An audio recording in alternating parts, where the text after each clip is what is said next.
دقیق او کره معلومات ځکه نشته چې زموږ رادار سیستم مکمل امریکایانو د خپل وتلو په حالت کې خراب کړی او د منځ څخه وړی دي. بیا هم چې زموږ کوم معلومات دوی د پاکستان د لارې و افغانستان ته داخلیږي او د پاکستان د فضایي حریم څخه استفاده کوي چې موږ د پاکستان څخه غوښتنه کوو چې خپل فضا زموږ په مقابل کې یا زموږ په خلاف استعمال نه کړي. د ظواهري په اړه چې کومه پیښه سوې ده یو ادعا ده د امریکایانو د خوا چې پلټنې روانې دي، نو نور تفصیلي معلومات تر اوسه پورې موږ ته هم نشته تر څو چې پلټنې بشپړې سوي نه وي. کوم موضوعات چې بیا باید د رسنیو سره شریک سي هغه به انشاءالله په هغه وخت کې شریکیږي. او کومې ډرون تیارې چې اوس د افغانستان پر فضا باندې ګرځي دا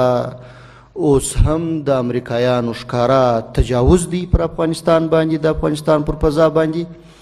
او موږ ډیره هڅه کړې ده د دې په مجالسو کې زموږ د خارجه وزارت او یا د نورو ډیپلوماټیکو لارو موږ کوشش کړی دی چې دوی ته دا خبره ورسوو او اعتراض وړاندې کړو. چون ازبکستان دی که خصوصا د هغوی سره په دې ارتباط خبره سوې ده، بار بار سوې ده، خو دوی مشکل دا وایي چې امریکایان موږ ته اجازه نه راکوي تر څو دا تیارې موږ بیرته افغانستان ته رانقل کړو. نو ستونزه دا ده په دې اړه بیا د امریکایانو سره هم خبره کړې ده او هغوی ته مو هم دا ویلي دي چې دا خو د ملت شتمني ده، د افغانستان حق دی، د هیچا یو شخصي شی نه دی، نو باید دا بیرته افغانستان ته